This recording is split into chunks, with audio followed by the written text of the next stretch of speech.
Welcome back. I'm Tedward, and welcome to the car that I'm living with this week. It's one of my favorite mid-size trucks. It's the 2024 Chevrolet Colorado ZR2 Bison. So the Bison is the AEV edition. Essentially, if you were going with the GMC AT4X, well, this is the same thing, but in the Chevy package. And we've spent some great time with this truck off-road in Montana with GMC, and I'm really psyched to get the Chevy version of it. The Bison adds more, so we've got 35-inch tires as standard, and behind them, of course, because it's a ZR2, we get the Multimatic DSSV damper. So this is wildly capable off-road, but also on-road. It has a 4-cylinder turbo that makes 310 horsepower, 430 pound-feet of torque. So if you're worried and bummed that the new generation got rid of the V6 and the diesel option, well, I gotta tell you, you may not love the sound of this thing because it is a 4-cylinder, but it is a workhorse and it has so much torque, and its power delivery is really seamless. This is a nice truck to live with, and I've done some rock crawling. I've done plenty of driving with it. I can attest that it is formidable for the job. The mid-size market is really aggressive right now. We're getting the new Toyota Tacoma coming out, pretty expensive and hybrid. Maybe that's not the way you want to go. You've also got the Ford Ranger Raptor, which makes 400 horsepower. So that is pretty incredible, but it's a little more Baja focused, which means it's going to be a softer suspension than this. But if you're spending 65 G's on your truck, you're going to want it protected. So this is where these boron hot stamped steel plates underneath the truck are going to do you a lot of good, because you can bash these against the rocks and it's really protecting your engine, your oil pan, and then driveline bits along the back. So you're not going to break a diff on a rock. That's very important. The Bison, of course, because it's getting these 35-inch tires instead of the 33s that come on the regular ZR2 first, it's a little bit taller. You got taller sidewalls, but it's also 2 inches wider. So you end up with these nice plastic caps, and it looks like someone had some fun. And it's not as bad to scratch up the plastic bits as it is to hurt your paint, your beautiful paint, which is another reason why mid-size trucks to me for off-roading make more sense. They are narrower. Getting a 1500 out there is definitely going to be wider on the trail, and you're probably going to pinstripe the heck out of it. But in order to protect your front and back, you also get these nice slim steel bumpers in the front and rear. Along the side, we've got these rock sliders, which these are fantastic. Unfortunately, when you're driving day to day, they do not act as a good step. So let's see, we'll get in here. Loud fuel pump. Okay, yeah, they're not really a step, and unfortunately, you don't have a grab handle on the A-pillar or here. In the rear, you get a grab handle, but to get in the truck, you do need to use the steering wheel. Unless you're super tall and maybe you're just very agile, you get in and out a little better than me. But for me, if I'm living with this vehicle, getting in and out of the taller Bison, it's just that tiny bit more cumbersome. Totally a sacrifice I'd be willing to make, though, because it's pretty wonderful. In the back, now this is where we do have a grab handle. We can jump back here. The rear is pretty simple. There's nothing outrageous back here. We've got some vents for HVAC. We've got USB and USB-C. We have cup holders in our armrest. Very nice cup holders for the front, but of course you could steal those if you'd like. Put your phone in there as well. But this is a simple little bench. There is nothing special back here. If you're really tall, I'm 5'9". I don't hit my head here, but if we were bouncing over some terrain, I could see this getting a little bit dicey. If you're going to put like 6-foot+ people in the back, well, they're going to be a lot more comfortable in the Silverado or the Sierra. But check this out. We get color matched seat belts and deviated stitching. Now, I know maybe you're just thinking, well, okay, it's nice, but think about how much money you would have to pay in Porsche land for that kind of stuff. That would be some PTS exclusive stuff that you'd pay 20 grand for. So to be getting this in your mid-size Chevy, not so bad. That's pretty good. Although the one thing I will complain about is piano black stuff, and it's reflective. I don't love to have reflective stuff. It also gets your fingerprints everywhere, and it scratches a little easier, so it just gets dingier quickly, whereas other materials in this car I think are fantastic. There's some like camouflage up front on there. I think they integrated the screen really nicely, and you get a really nice leather steering wheel. So overall, all the touch surfaces in this vehicle are pretty darn good, especially since this is not the GMC version. This is not the luxury version of the platform. Capless fuel filler, not bad. And no hunting for your spare tire under the truck for this one. Man, you get a full-size spare back here. It does take up some of the bed space, but the problem I have with it, because I love having this in the back of the truck, is just the visibility that you lose. Because if you look at right there, all the visibility that you have in the rear, you kind of only get it off to the right. So you're kind of staring in that left mirror quite frequently. We'll talk about that more when we get into the drive. And just like all the Colorados, you get your little cubby here so you can put some things in here. I like this. It's kind of like a little cooler. Maybe you're going off-roading. Maybe you want to put a few cold drinks and some ice in there. That'll do the job. For those of you who want a long bed or a two-door, unfortunately, this is the only configuration you can get the Colorado ZR2 in.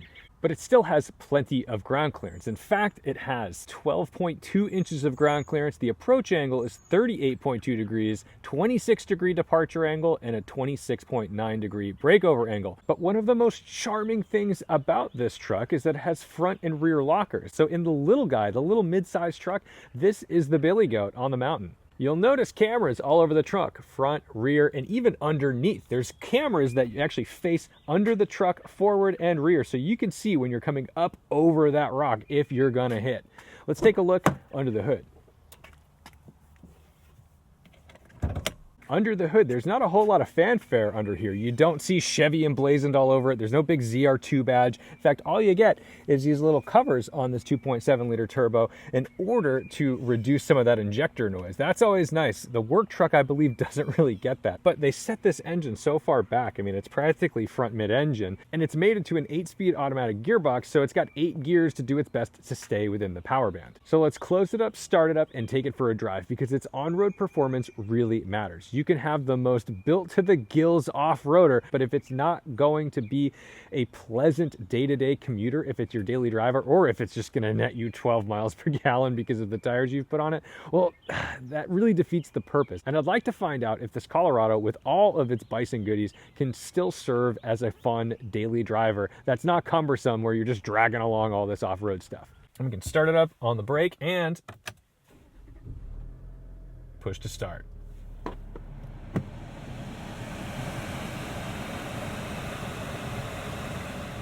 Auto climate control doing its thing very quickly to cool the vehicle down. But what's nice, again, is that you just get some simple buttons. I have my heated and cooled seats, which is really nice to have when you're paying a lot of money for something. You start to feel a lot more premium when you get features like that. And these seats are ultra comfy, good for long drives. The dashboard on the Colorado is superior to that of the Silverado. And I really do enjoy the ability to change my displays and get a full Google map on this. This is not something you can do on Sierra or Silverado.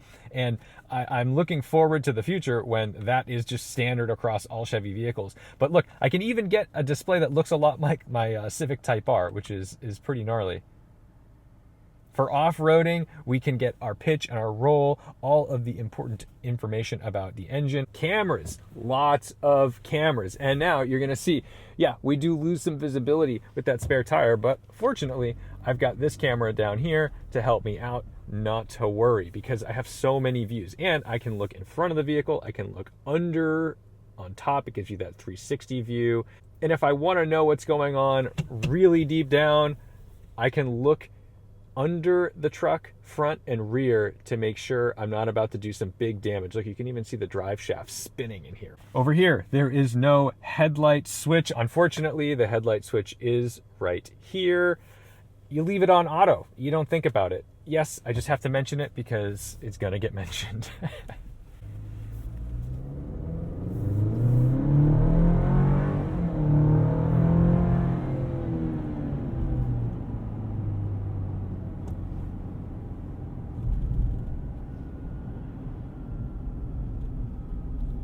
Now it's pretty narrow, so I can get down some narrow roads between other cars. It's a nice size. This is one of the reasons why I like my Lexus GX. It's maybe very tall, but it's not a wide thing. And this plays the same role where in your day-to-day life, it's not going to be cumbersome. If you've got like a Ford F-150 Raptor, well, geez, man, it's like driving an Aventador everywhere. Which, hey, maybe you want to drive an Aventador everywhere, but it gets old when you're just trying to get it down a narrow road. without smashing it up.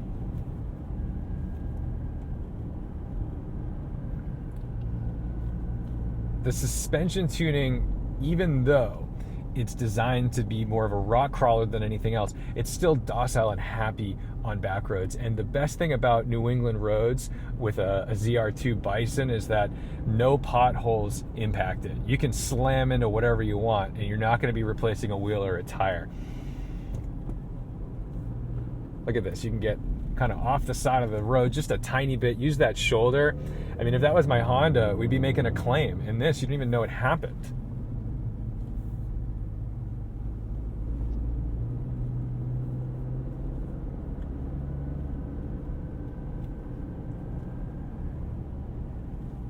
But more importantly is how intuitive the driving experience is.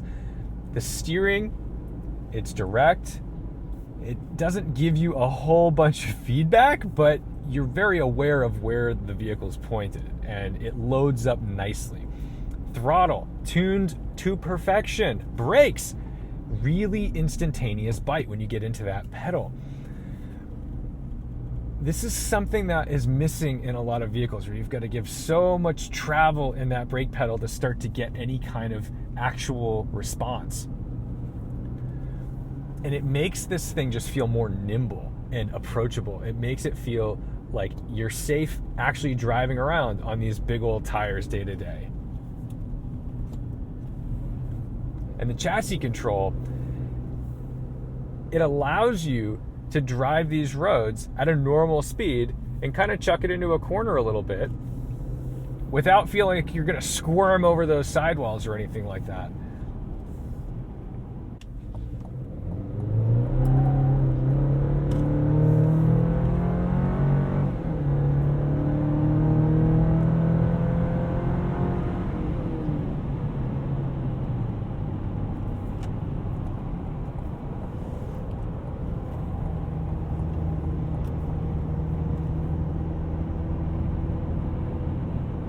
Pulls nicely to redline, not a particularly high redline, but that torque just stays flat for pretty much the whole way. So all you're doing is building power. And then great visibility, minus that spare tire, but you can see out of the truck, not too concerned. It's the right size, and I still feel like I'm sat up high. So even though it's a mid-sized truck, I never get the sensation that I'm in the little guy, because I'm as tall as pretty much every 1500 or 150.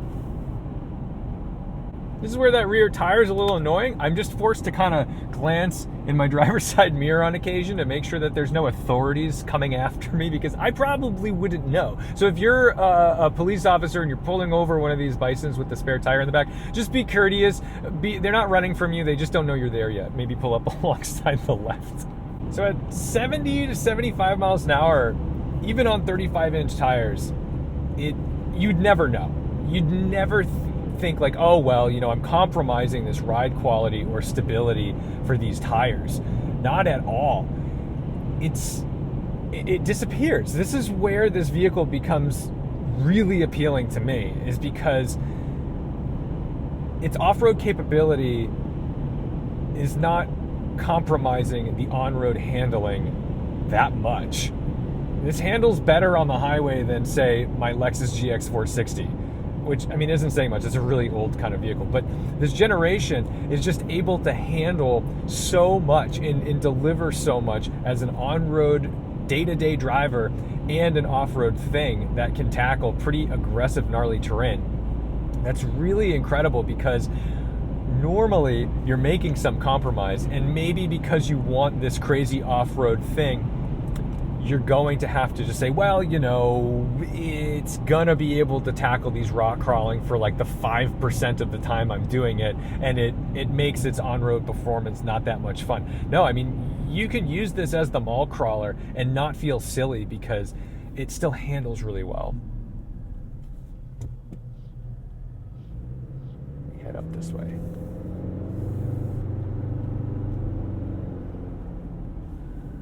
If you're curious about this transmission, let's see how quickly it reacts. 30 miles an hour, I'm just going to open it up.